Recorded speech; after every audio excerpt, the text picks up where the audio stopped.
Hello and welcome to the Old Man Orange Podcast. I'm Spencer Scott Holmes. And I'm Ryan Dunnigan. And we're coming at you with some kind of, I should say some anime Halloween horror good times with our continual of the Hellsing saga. The Hellsing Ultimate, to be specific, because, you know, you get multiple Hellsings in life, you know. But it's been kind of fun going through this some more because, once again, this is that one that, you know, started way back in the day, like when they first came out to America, and then they just sort of disappeared, and then it's kind of like, you know what? Always wanted to finish this run. Let's keep going through it. You know, we read all the books and everything and whatnot. Like, let's go through the Hellsing Ultimate, you know, and getting into 3, 4, and 5. That's when we start getting into the whole part where, like, the Millennium, like, kind of like the new version of the Nazi cult starts coming in, and that's where you get these just big old ginormous battle scenes and brutal violence and, you know, all the good occult stuff.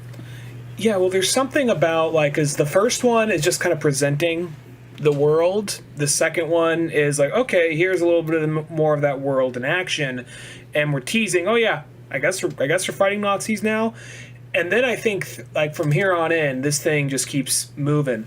And I really like Volume 3 because that one introduces, I just think they go to interesting locations. You know, since they're old Nazis, of course, at some point they stop by South America. But that's also since, like, most of their staff was destroyed in the last volume, now they have to enlist a bunch of mercenaries. And that's where they enlist the, I already forgot the name of the character, but the French mercenary, Venderde, or yeah, when they're down in South America and whatnot, and they get okay, what was that guy's name? But yeah. the Dandy guy, you know, which is actually a pretty cool character. They fight Dandy. Yeah, I like it because from there on in, it's basically you see that, like, okay, if you don't really totally explain it to you through, like, a PowerPoint presentation or nothing, but it's kind of implied, like, okay, so if you're a vampire, that means you also have some other kind of magic. Alucard stuff is strictly, like, satanic, turns you into a dog, all this kind of stuff, almost seems limitless. Where Dandy has the whole, he's basically Gambit times 10. Yeah, exactly. You know, so he's got all these kind of different neat powers and whatnot. And, it's just kind of a cool character in itself. And as they're sort of down there, this is where we get all that big kind of, like, you almost get this kind of mixed match of, you know, not only is it, you got, you know, the Hellsing group with Alucard and everybody like that. Then you got, you know, Alexander and his kind of crew, you know, with all the Catholics. Because that's what I kind of like about it. It's almost that thing where it's like, whoa. Like, only us Catholics should be fighting monsters. You damn, you know, Protestant, you know, English people. And you're bringing a vampire in and all this stuff.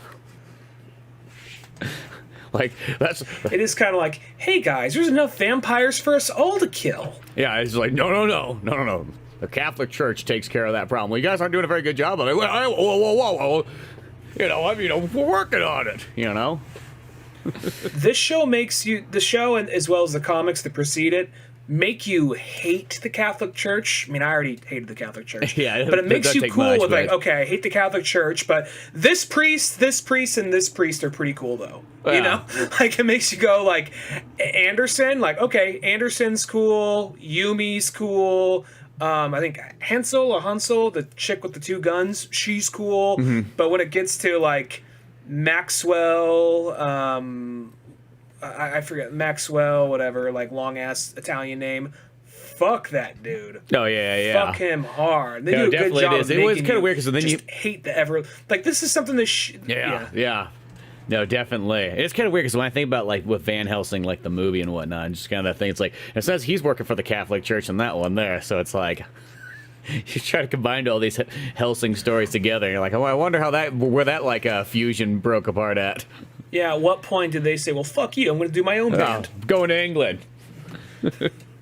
Well, it's the whole thing with, they kind of go more into, like, what was I going to say earlier? They did this thing where they present, I think they do a good job presenting the villains in a way where it's like, you hate the villains and you want to see the villains go down, but it's not like, I hate them so much, what are they still doing on screen? Because usually it's kind of like, here is a big, long monologue of this character's, like, own personal philosophy. and then after that, it's going to be a big, long, bloody action sequence. And that's kind of like what every villain does. And even though, when you first see Maxwell, for a minute, you're kind of like, well, I guess this might be the villain of the series for a minute. And then you're like, oh, well, as soon as he's presented, he's also brought back in as okay, they got to work together to stop the Nazis. And then more of that happens. And there's even, like, things that get across. Like, even though, you see that Anderson, when he's not killing vampires, he's a good guy. He's like, you know what? This is a nice church. I'll have to bring the kids here at some point. Like, yeah, I think that would be nice. Now I'm going to kill me some fucking vampires. Jerk off into their skulls. Like, all right. Yeah, he just really hates vampires. Maxwell seems... Yeah. Where Maxwell comes in and he's kind of like that.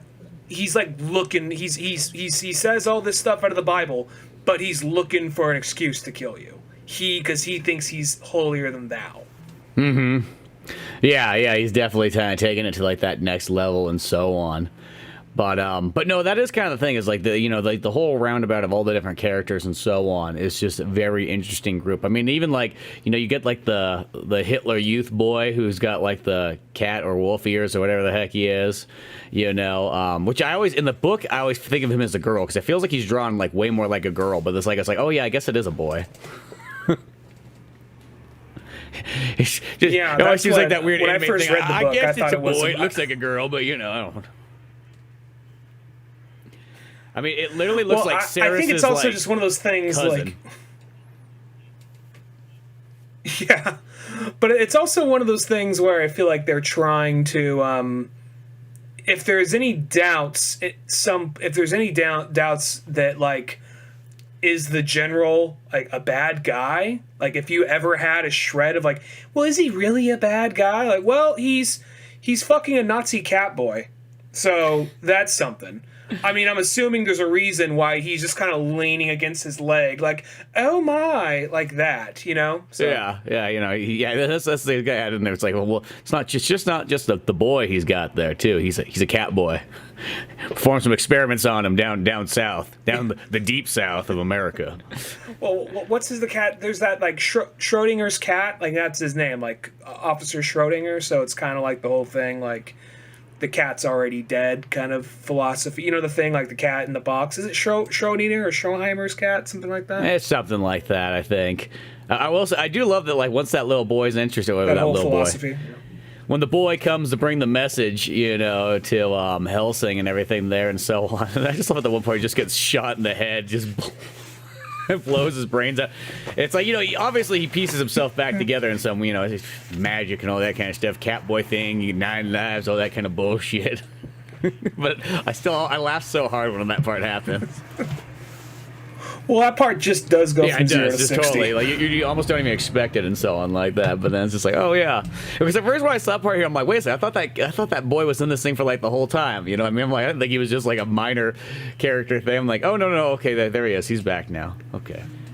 It's like the John Turturro character in Men in Black. Like his head just reforms the whole time. Yeah, exactly. And there's also the whole thing where, what was the other part? There's the other thing where I just kind of like the idea. They have this big long table of like, okay, what do they do about the new Nazis, like the new Third Reich, or whatever? They have that big long table, all these politicians, all these generals, even the Vatican's there, and then like Alucard comes in the room. He's like, shit, like this motherfucker's here.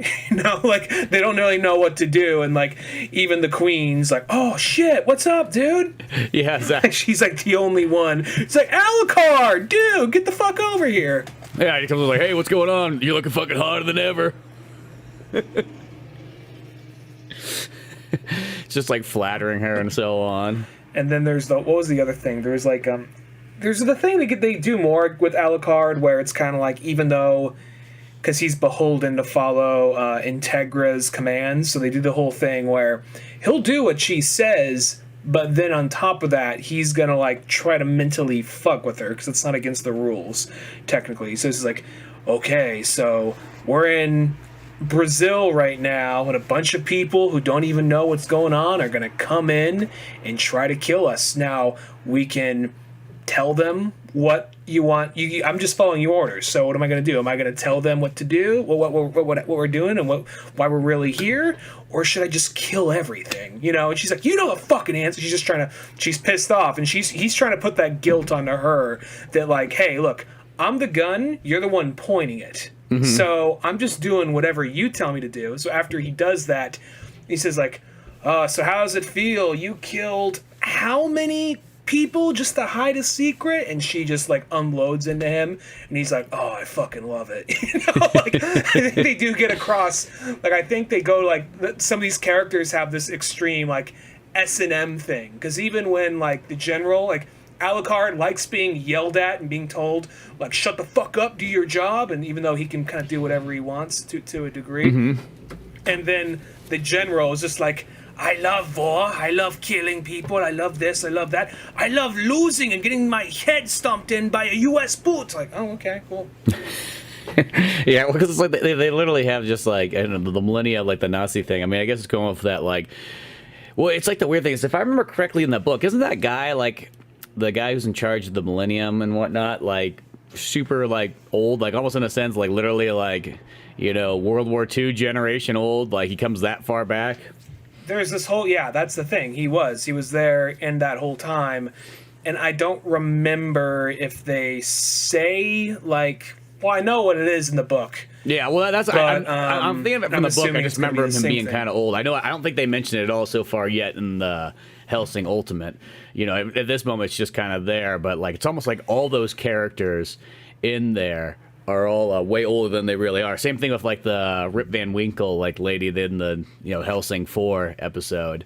I want to say that lady was really old too. Like they're almost like literally like people out of time, which I guess kind of makes sense in the sense where like once they start having that like invasion of like London and so on, and they're flying in with like Zeppelins, which I always think always makes you kind of laugh. It's like, we're in the future. Well, what are we going to invade with? We're going to invade with a Zeppelin.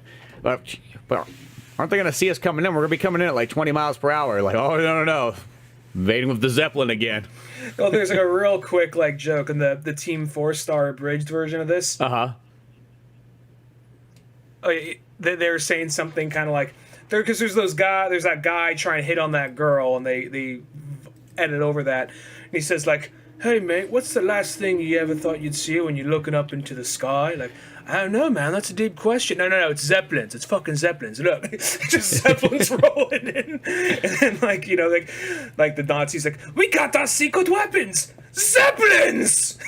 Yeah, exactly. It's just some of those things, like, just so stupid and old-fashioned. But, like, what? I guess it just triggers some of that imagery or some of that thought process of World War II. Yeah, I mean, it's not that a Zeppelin's not cool. I think that's actually one of the coolest like flying devices ever. And I almost think that like they should bring back Zeppelins. I think people just get scared because it's like they filled it up with what was it? Hydrogen, and they explode. But if you fill it up with something other than that, it won't be a big deal. But people are like, no. Remember that one time it exploded and it was very scary and it scared all the South American people? Yeah, we took a picture of it. It's in the history books now. Yeah, no more Zeppelins. No. No, they're dangerous. I don't like air. Air scares me. There's that episode of Archer where every time they're in a Zeppelin, but every time someone lights a cigarette, he runs over and slaps it out of his hand. Yeah, in Archer, they're like, it's not the same thing. I think because that one was running on helium or whatever. Yeah. But I think it's almost like one of those ones. I always feel like Zeppelins, they could come back. I feel like that'd be a cool way to be like, hey, tour the world in a Zeppelin. It's a long lit, like of all the Zeppelin flyers to fly the Goodyear blimp around. Yeah, that's like the closest one we sort of get is the Goodyear blimp. It's a long waiting list. A lot of people want to fly that. The only one that the most you probably get is Zeppelin pilot license. Like, but Dad, it's my lifelong dream to become a Zeppelin pilot. Like, yeah, well, what are you gonna do? Goodyear's hiring, which I'm guessing there's some seniority there. He's over there at the tool shop. Turns out some Nazi vampires are hiring. Yeah, exactly. There's always a way to kind of come back in it.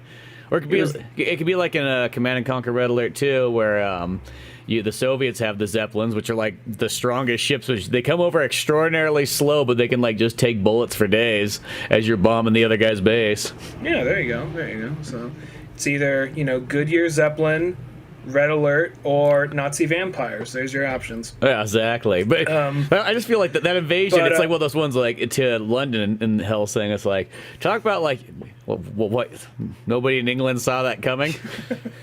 Well, it's like I guess it's also one of those things like one of the last things you expect to see is Zeppelins. The thing that follows is Nazi vampires hopping out. Like that whole scene, like they do a good job of building it up, because they build it up. He gives like 2 big long speeches before it happens. And when it happens, it's no holds barred. It's like I know the previous volumes were violent, but this one, I know there's more violent anime out there, but this reminds me of that like late 80s, early 90s OVA type shit. You know what I mean? Mm-hmm. That even sometimes like late night Showtime or Action Channel will be like, I don't know if we can put this on here. Well, this is the thing, is like when I'm kind of watching this again, it reminds me of like there's been these things kind of recently where you kind of realize actually how ballsy the 2000s sort of were, because they sort of faded right out from like the 90s Attitude Era, and it really kind of kept going real hardcore into the 2000s, and that's why we get like a lot of those like great violent movies and great you know stuff like this that would have never just normally appeared, at least in the US. You know what I mean? You would have never had something like this, just 10 years earlier. Even it would have been tough to find, or you'd be like one of those ones you'd have to like really search for it. But it kind of reminds me of like how there was still like a lot of freedom in like the 2000s just to really go like, you know what, fucking do it. Like, you know what, we're at that point, we just let them kind of go at it. You know what I mean? Whatever you want to do in something, just full board. We're like nowadays. I feel like if this thing came out nowadays, this movie, or Hellsing would have a hard time. Like there'd be like, it's like, would they censor some things? Would they take out the swastika? Because I mean, this thing's like, the swastika is like as prevalent in this is like anything. Like I mean, like literally, Rip Van Winkle burns a swastika into like the ground, like a ginormous one. Well, I think it's kind of another thing about this is like how much this show tries to, I mean, at no point did I ever feel bad for Rip Van Winkle, but how much they try to humanize that character to a certain extent right before she dies, just because she's all like, Z Heil all the way, Goose Steppen, just like, yep, this is, I'm like one of the best people on the team. Here I am. Yep. And she was like a soldier from back in the day. And now she's out here. She's like, yep, they have me on a special mission, just to realize, like, oh, wait, I'm the distraction. I'm the distraction, where it all just starts to click. And, like, it's like, you didn't think about this when he was giving you that speech? Like, did I tell you about the boy who led all the wolves away, who then got attacked by the wolves so other people could escape? Like, oh, that's a good story. Oh, I wonder if that's going to come into play at any point, So when like Alucard comes in, like how you have suddenly, like, of all people, a Nazi vampire crying and questioning, like, holy fuck, am I about to die? Like, that's one of the last characters you'd expect to think. I mean, I did not feel bad for that character, but that's one of the last. I give the show credit, or the book's credit, for, presenting that, because that's like, usually in that kind of character, it's just, oh no, I'm all powerful. Oh wait, no, I'm not. And or this, they really I think that definitely is kind of it too. Is that and I think that's kind of the good way, because it's like almost like there's too many times where it's just like Nazi is evil. It's kind of like at the end of the day, it's like let's be honest, they're all a human that just kind of went down a different path. Like that's the simple thing you could kind of break it in a sense. Like, you know what I mean? Like it could have been any one of us that got trapped into like the Hitler youth camp. You never know. Just be glad you're in America, where you're safe. You can make whatever stupid decision you want because you're an American. That's your goddamn right. Well, they did the whole thing where they were playing, like, they did the thing that made it okay with her dying, because she was just like, I love canning. Yeah. Canning is fun. She has like, literally the musket singing a song at one point. Like, what was it? Tinker Tailor Soldier Sailor. It's kind of weird. This sounds odd, but like literally in these like last couple episodes, it's literally becomes sort of like almost a musical at certain points, because people, like, a couple characters all have songs. Hers is always like some kind of like operatic thing, and sometimes like some old time Deutschland, like Lie schloss Deutschland kill, like one of those kind of things. And then I want it whenever the general or the major is given some big grandiose speech, he always has some kind of operatic music behind him or something to that effect. And then when all the Nazis go on a murder rampage through London, they're playing some like Japanese like 80s like rock. It goes like do do do be do do. That's like my favorite part. Well, because I was watching up the subtitles, so then you see the doobie doo doo subtitles, which made it just like laugh, just like. And then there's that one song too that like I think it comes before that where like the lady singing just like don't speak it in Russian, don't speak it in German, speak it in broken English. Yeah. And my favorite part is that she's singing it in English, but it's got subtitles. That to me always makes me laugh when there's subtitles when someone's speaking in English, because it just says like, we can't understand what the fuck you're saying. Speak American, goddammit. That's the people at Geneon Entertainment were saying as they're like uploading the file. It's like when you watch a movie and then it's like there's an Australian guy comes on, all of a sudden he's got fucking subtitles. It's just like, dude, like what? It almost makes the like as the viewer, I almost feel like, what? Do they think that I'm retarded or something like that?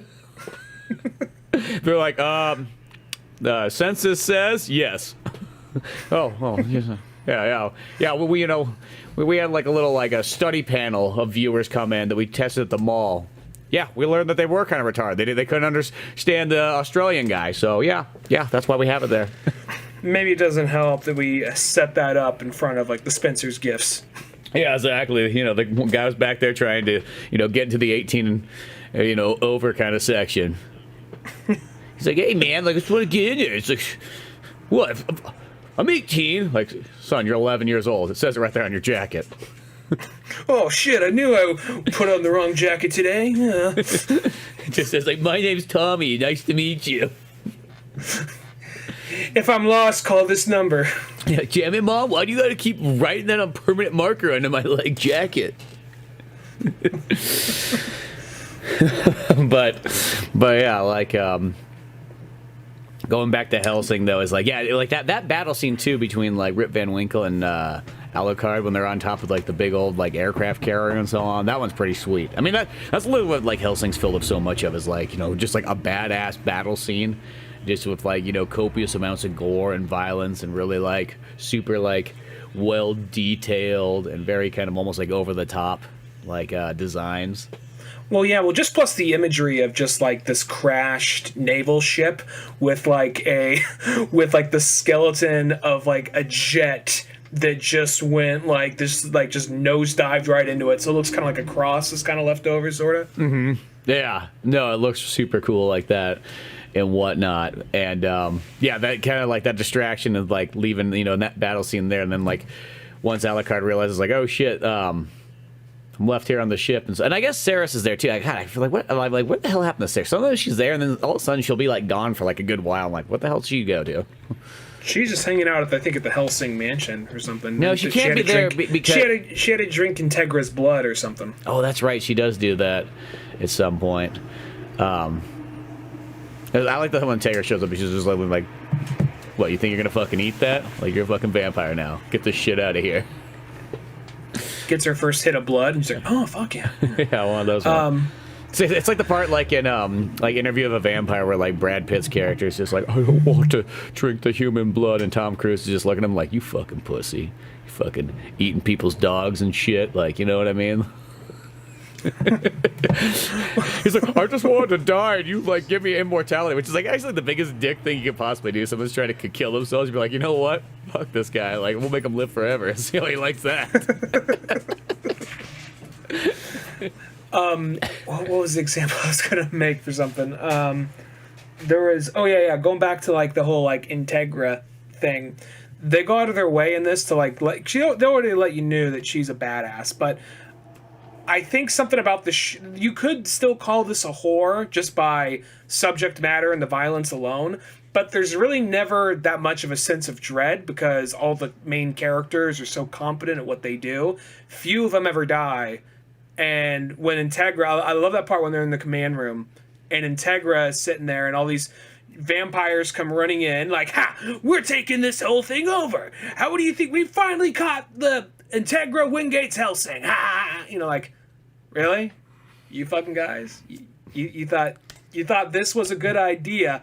And she's like, here's the funniest thing about vampires, about new vampires. Vampires who just got bit think they're fucking immortal. Fun fact, you're basically fucking infants, and I've been doing this for a long fucking time. My family's been doing this for a long fucking time. You're basically a frog dancing in front of a snake, daring it to do something. And then you get Walter comes out right from this point and just starts like annihilating people. This little it's like, who needs daddy's belt? Yeah, exactly. You know, these guys just they thought they had the upper hand. It's just one of those ones where like they're just giving. It's a sense just whatever the majors just kind of sent all these guys in there just with like the belief that like, oh man, you'll just be able to take over London, no problem whatsoever. And everyone's like, oh fucking hey, like he gave us champagne. We can't drink it because we're vampires, according to the scene with Ceres. But yeah, I mean, he wanted us all to throw it on the ground as a symbolization of bombs dropping over London. I didn't really get it. When I was doing it, I was like, well, that seems like a fucking waste. Must be what rich people do. Maybe they don't drink champagne; they just throw it on the ground. Then point and laugh at poor people. But yeah, no, that scene though, once like Walter shows up and just starts like just killing everybody with his like string theory. Oh, like yeah, when Walter just comes in, just starts lopping all those guys up, and then Penwood, who's always just been like, always seems like, what the fuck's this guy doing here? It suddenly kind of like redeems you to him, like, all right, he's not so bad, because he's always the guy like, what is that? He's like always like the big like British stereotype, like, well, I say this is horrible, and then he suddenly just becomes I've always been a coward, I inherited everything, but I'm going to do one damn thing, and it's going to be worthwhile, and just like, okay, cool, and you see him like suicide bomb a couple of Nazis. Yeah, exactly, like, and take some bullets too at the same time and whatnot. Like he literally is the guy that like as Hellsing's escaping with Walter and so on. He's like, well, just leave me here, and I'll blow them all to pieces. He literally has the part from like Terminator 2. That yeah, the part with Skynet dude. Forgot his name, but he's just sitting there with the control. That Whenever I think of that, this sounds like such a weird one, but like RJ, I've been on the podcast before, and Pizza Boys and so on. I remember like when we were kids, he would like reenact that scene, like really like get into it. You just picture a 10-year-old kid just like really reenacting like the Skynet guy, just his final moments before he blows up. That scene stuck with me for a while. Yeah. You probably just type in like Skynet dude breathing and find a GIF of it. Yeah. So. But yeah, when like he goes out, and then from there on in, it almost just becomes, you really break this down. Third one is just kind of a lot of reveals. Brazil, they fight off Dandy Man. Even when they fight, because we just kind of skimmed over Dandy Man. Yeah. When they fight Dandy Man, like the idea of, because I always like when Alucard first goes up against these guys, like, all right, you're good for how long have you been doing this? Like 30 years? Oh shit, that's not a lot, but you're good for it, and at the same time though, I'm gonna still enjoy killing the fuck out of you. Mm-hmm. Yeah, exactly. Because then they start like, he just kind of builds it all up, and everybody thinks they have the upper hand on Alucard, and it's just like, whoa, you don't realize how long I've done this, and how much practice I have, and how much power I've like obtained. And that's also, they get across that Alucard wants to be defeated. So anytime someone gives him just a little, like, he has to just let loose a little bit of pressure, he likes it. Like that's the reason he kind of like love hates Anderson so much, because to him Anderson is the one person who might be able to kill him, because he wants to be defeated by a man. He doesn't want to be defeated by a monster. That's his thing. Yeah. And on top of that, Anderson also has this whole thing where was it Anderson I was going to mention? No. When he goes on that crazy rampage and kills all those Brazilian cops that didn't know what they're getting into. Oh yeah.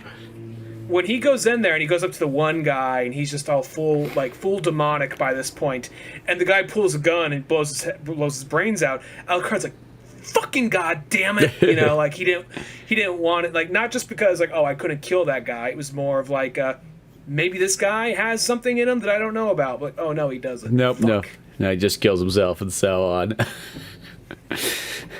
But yeah, no, that is a cool scene though when Alucard's just like literally terrorizing all those poor like police officers that. Yeah, I always think of those those are the characters in like movies and stuff where you kind of go like, those guys had no idea what they signed up for. Had no idea. There's even like the camera guy when they're fighting in the middle of like the square or whatever. Mm-hmm. And, like, oh yeah, that's right. There's like a cameraman who gets his head cut off. He just gets caught in the crossfire, just like whatever. And Ceres is Integra's like fuck. Yeah, we're gonna need a whole new PR team now. Yeah, exactly. Literally, it's odd. Well, at least the camera got sliced in the at the same time, so maybe it's all lost. Hopefully that wasn't live. Yeah, exactly. We are in Brazil, and it is like the 2000s, so I'm gonna guess it's not as live as you would think. Probably. Hopefully the tape got sliced in half. Or just even like just the way how he presents when he walks out there, like walks out the front, all those bodies get impaled on the just like just the way I used to back in the day, all the bodies get impaled on flagpoles. Like, I'm sorry, were those yours? Yeah, exactly. Just kind of like, yeah, not a big deal. And then because Dandy Man, because he makes a couple of points. Like, I want to say the ones he absorbs, spoilers, he's able to kind of like summon to do his dirty work later. So I think we get Dandy Man, Luke Valentine, and Rip Van Winkle. Yeah, because I do remember him kind of coming back later in the book. And that was the whole thing. Like, okay, yeah. Like, there's actually a quick little throwaway line because the book never flat out says it, but like, there's a quick little throwaway line in the Team 4-Star abridged thing where he says like, "I brought friends, slaves. I brought slaves." Yeah. they're right here. They're working for me now. And so on. Well, the whole thing with when they actually get to the whole.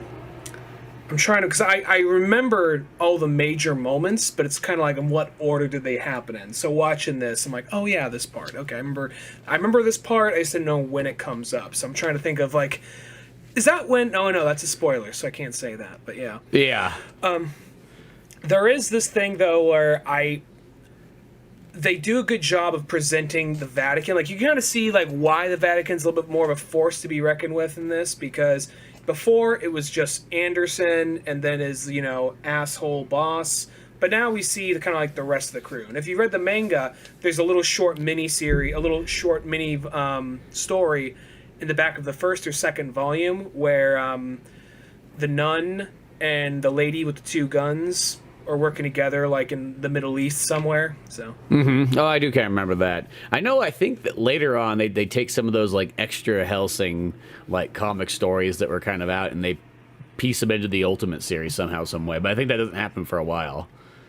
Mm-hmm. Some of just the random like shorter stories and all that. Yeah, well, I think there was like a section. There was like a 3-parter like series that he did that was kind of like a prequel to Hellsing, and they incorporate it somewhere into the Ultimate series.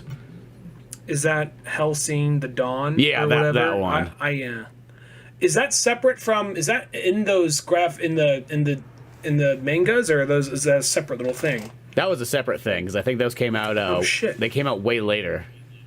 I never read that. I read about it, and I thought maybe that was just a quick little issue in the back of the mangas. But now I'm like, now I want to check that out because one's about Alucard and Walter during the war. Yeah. And I think, as I said, I want to say that I remember seeing that on Ultimate they do put them in there in the later episodes. They add those stories in.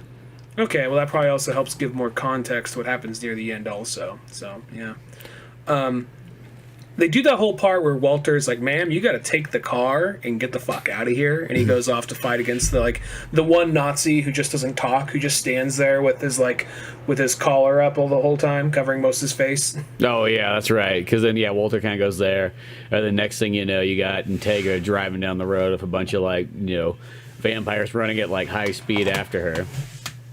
and once again, getting to the thing of like the vampire like corners her, and they're just way too overly confident that she cuts his head off. Like, all right, who else wants some motherfuckers? And then that's when like Anderson comes in, and I think that is like, I mean, it's part of like the show. I think its appeal is seeing like horrible people you want to see die being on top and being like, ha ha, fuck you, I'm gonna win, and then die brutally and horribly, like right when they thought they're about to win. Yeah, like because that's when Anderson comes in and just slaughters them all. Yeah, and they got the whole kind of Anderson crew with him and so on, and it's almost like they say something like they have orders that they're not supposed to bring back Integra, or like not supposed to save her, but then like he decides to. I mean, that's kind of where the episode sort of ends. Yeah, because he says, well, we have orders not to save him, but on top of that, I kind of want to kill her. You know, I don't think the Nazis deserve to kill her. We deserve to kill her. So it's kind of like one of those, the enemy of my enemy is my friend kind of thing. Yeah. Because eventually he does start doing, because eventually Maxwell comes in and just fucks things up as usual. But eventually Anderson starts doing more of the right thing rather than just like that's the thing. He's always kind of going against the authority. But it's like, well, what the fuck are we going to do? He could just make knives come out of nowhere and throw them against the wall, and good thing he's on our side. Yeah, exactly. He becomes sort of the anti-hero to the Catholic regime. We're like, whoa, we can't control this guy anymore. Yeah, that's our thing, control. Oh, we don't like this. That leaves me with a lot of mixed emotions.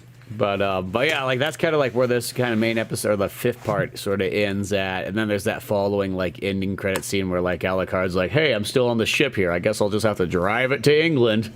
Here's a question, because that's the thing. Like, I don't know.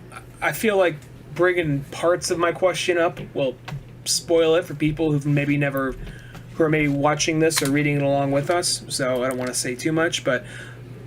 Why is it that the ship... I mean, he could turn into bats, right? Yeah, like, why is he driving the slow ship, then? Yeah, like, is there something... That's kind of my thing. He has to take the ship back. It's like, well, this is the whole plan, for him to take this plane, crash it down onto us, but he's, like, marooned out there, and that gives us time to get caught up and destroy England. And, like, I get that has to happen, but for the story to move forward, but I'm just... First off... Apparently, England does not have an air force because Zeppelins. And secondly, why doesn't he just turn into a bat or a bunch of bats and fly? Because he has before. Well, so I guess this is my only thing I can think of. The logical thing is he has to take his dirt with him no matter what, and because that's right, because he can't go on. Yeah, because a vampire can't sleep without the dirt. Without their original dirt of their like homeland or whatnot. So that's got to be the reason why he's got to take the ship with him. I don't know why he can't. I mean, the bats can't carry it. They're like, we can't carry a coffin. Well, was the dirt in the back of the coffin with the? Was the dirt in the back of the coffin of the ship of the plane he crashed into it? I don't know. I'm trying to piece this together here, like why that might be. Yeah. That's my logical one. Is he has to carry that thing? And it's like, you know what, Whatever. It gives us an excuse to see other characters shine for a minute, because I think to some extent, Kota Hirano probably at some point realized, like, I made a character way too strong with no real limits. I gotta figure out ways to get him out of the picture for a minute. Yeah, because that's the thing is, like, in that fifth episode, he's not, or Alucard's not in it whatsoever. Mm-hmm. So. Yeah. This series, I'm glad we're checking this out, because I remember loving the manga series. So kind of going down the line and seeing these unabridged is like, I think it's kind of like the perfect thing for Halloween, really. Yeah, I mean, it's good for like any time. It's one of those ones. It's like it's been on my list for like ever is to finish this whole thing. And I think that's just how so many things are. It's like nowadays it seems like you almost need to tie it with a podcast, and then that's like, okay, it gives me a reason to finish it off now. Here's my excuse to watch this thing today and not feel bad about it. But yeah, it's one of those ones. It is kind of cool checking out the Ultimate series after back in the day with the manga, with the original series, and so on. And I think also what always makes this thing so special is I like how it is like it's very short and sweet series. It's not one of those ones. It's not like there's like 500 episodes of Hellsing or something like that, where at the end of the day you kind of realize that they're kind of just doing the same thing over and over again, and it's just spread out. It's nice when you have a very condensed story, and this one's even shorter than like other stuff, and for the most part, So I think that's what makes Hellsing almost kind of so special, is that it knew when to be like, yep, that's good enough. Yeah, he kind of, well, especially since I'm not sure if there's sometimes the unsung, like, assistant to a manga artist, which I'm assuming this guy doesn't have an assistant. I'm assuming. I don't want to discredit anybody. Maybe he does now, but maybe by volume 1 or 2 or 3, not the case. Yeah, exactly. Because I know his took a lot longer to come on out than other things, and he even like talked about it in his special features. I mean, I think when it comes to comic book, like if anybody's in like an official section of like comics or mangas or anything like that, I think like there is always like the mysterious like assistant that generally never gets credit. And I think that goes for both America, Europe, and Japan when it comes to comics. I think that like that's always I think it's just always been the case. It's kind of like, if you're working at the big companies, that you always got a boy with you that doesn't have a name, and provides all those extra helpful tasks, fills in those backgrounds for you and does that kind of stuff. I think that is kind of it, and doesn't get his name in the book, doesn't get her name in the book. One day that boy grew up to be Akira Toriyama. Yeah. Because Akira Toriyama, I don't know if that's the case, has a random boy that hangs out. Well, I don't know if it's a boy. He has a boy who's married, and both of them work on the book back in the day. So, but I never knew what their name was. It's not in the credits. I only saw it in the special features that existed. He was like Chaosu was based on him. Yeah.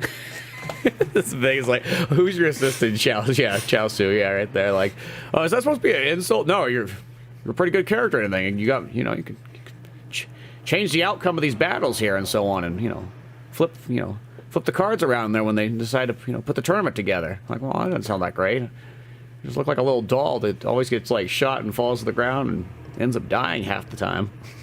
Yeah, I flipped over to like 15 pages ahead. Apparently, I hug the back of the big naked bald guy and blow up and don't have no real effect in the battle. But, yeah, that was kind of funny. Literally does nothing,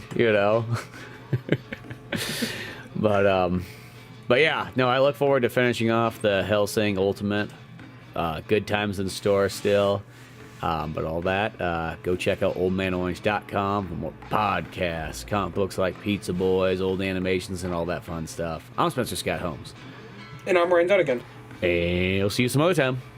Later, folks.